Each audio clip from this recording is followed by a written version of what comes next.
LDFിലെ എതിർപ്പുകൾ മറികടന്ന് PM ശ്രീ പദ്ധതിയിൽ കേരളവും ചേർന്നു. CPIയുടെ എതിർപ്പ് അവഗണിച്ച് സംസ്ഥാന സർക്കാർ PM ശ്രീ പദ്ധതിയുടെ ധാരണാപത്രത്തിൽ ഒപ്പുവെച്ചു.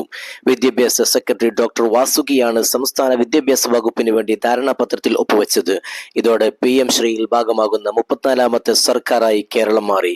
തടഞ്ഞുവെച്ച ഫണ്ട് ഉടൻ നൽകുമെന്നാണ് കേന്ദ്രം അറിയിക്കുന്നത്. 1500ഓളം കോടി രൂപ ആദ്യ ഗഡുവായി ഉടൻ സംസ്ഥാനത്തിന് കൈമാറും. സംസ്ഥാനത്ത് ഓരോ ബ്ലോക്കിൽ നിന്നും തിരഞ്ഞെടുത്ത 2 സ്കൂളുകൾ ഏറ്റെടുത്ത് വികസിപ്പിക്കുന്ന കേന്ദ്ര സർക്കാരിന്റെ പദ്ധതിയാണ് PM ശ്രീ പദ്ധതി.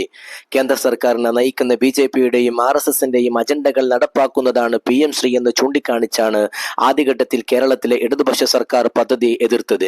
എന്നാൽ ഫണ്ട് ലഭ്യമാവുക എന്ന ലക്ഷ്യത്തോടെ നിലപാട് മാറ്റുകയായിരുന്നു. നിലവിൽ പശ്ചിമ ബംഗാളും തമിഴ്നാടും മാത്രമാണ് PM ശ്രീ ഒപ്പുവെക്കാത്തത്. വിഷയത്തിൽ സംസ്ഥാന സർക്കാരിലെ പ്രധാന കക്ഷിയായ CPM അനുകൂല നിലപാട് സ്വീകരിച്ചിരുന്നെങ്കിലും RSS അജണ്ടയാണെന്ന് ചൂണ്ടിക്കാട്ടി CPI കടുത്ത എതിർപ്പ് ഉന്നയിച്ചിരുന്നു. ഇക്കാര്യത്തിൽ CPIയുടെ എതിർപ്പ് അവഗണിക്കില്ലെന്നും വിഷയം മുന്നണിയിൽ ചർച്ച ചെയ്യുമെന്നും CPM general secretary MA baby വ്യക്തമാക്കുകയും ചെയ്തിരുന്നു. കഴിഞ്ഞ ദിവസം ചേർന്ന മന്ത്രിസഭാ യോഗത്തിലും CPI മന്ത്രിമാർ ഇതിനെ എതിർത്തു. എന്നാൽ മന്ത്രിസഭയിൽ കൃത്യമായി മറുപടി നൽകാൻ മുഖ്യമന്ത്രി പിണറായി വിജയനും വിദ്യാഭ്യാസ മന്ത്രി ശിവൻകുട്ടിയും തയ്യാറായിരുന്നില്ല. ഇതിനിടയിലാണ് ഇന്നലെ തിടുക്കപ്പെട്ട് പദ്ധതിയിൽ സംസ്ഥാന സർക്കാർ ഒപ്പുവെച്ചത്.